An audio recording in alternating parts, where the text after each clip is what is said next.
আমি প্রথমেই শ্রদ্ধা জানাতে চাই সেই মহান নেতাদের যারা স্বাধীনতা সংগ্রামের সূচনা করেছিলেন।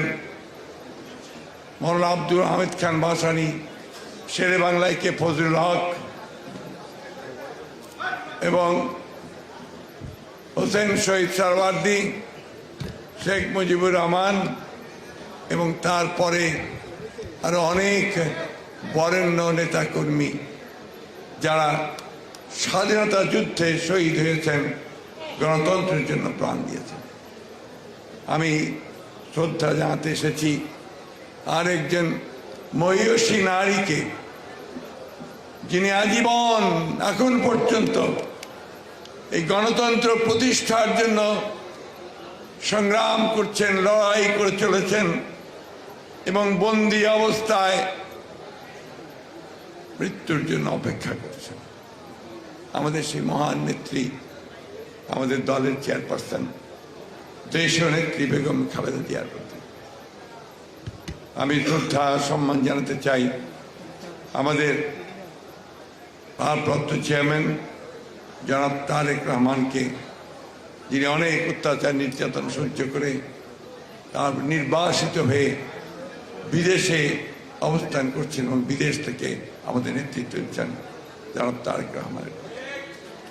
শ্রদ্ধা সম্মান জানাতে চাই এই গণতন্ত্রের জন্য সংগ্রাম লড়াইয়ে আজ পর্যন্ত আমাদের যে সমস্ত ভাইয়েরা, সহকর্মীরা প্রাণ ঢেলে দিয়েছেন, রক্ত ঢেলে দিয়েছেন, তাদের প্রতি, যারা কারাগারে অ্যাটাক করেছেন তাদের প্রতি শ্রদ্ধা জানাতে চাই।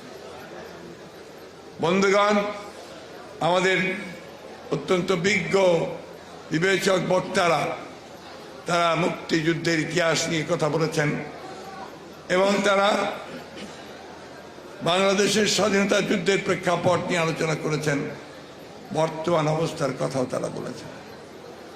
আমি খুব অল্প কথা বলতে চাই, এই জন্যে যে আমাদের এখন কথা বলার সময় কম, কাজ করার সময় বেশি। বন্ধুগণ, 1971 সালের স্বাধীনতা যুদ্ধের ঘোষণা শহীদ প্রেসিডেন্ট জিয়াউর রহমান সাহেব দিয়েছিলেন। এ ব্যাপারে কোনো বিতর্ক হতে পারে না, কারণ সেটা বিতর্কিত করতে গেলে বাংলাদেশের স্বাধীনতা যুদ্ধকেই বিতর্কিত করতে হবে। আজকে যারা এটা করছেন তারা মূলত পক্ষে, স্বাধীনতার পক্ষের শক্তি নন। শহীদ প্রেসিডেন্ট জিয়াউর রহমানের এই ঘোষণার মধ্য দিয়ে একটা দিশেহারা জাতি যারা অপেক্ষা করছিল স্বাধীনতার ঘোষণার জন্যে, তারা সেদিন দিশা খুঁজে পেয়েছিল শহীদ প্রেসিডেন্ট জিয়াউর রহমানের এই ঘোষণার মধ্য দিয়ে এবং ঝাঁপিয়ে পড়েছিল। এই বর্ণনা আপনারা শুনেছেন মনিরুল হক চৌধুরী, ফজলুর রহমান, হাফিজ সাহেবের মুখ দিয়ে।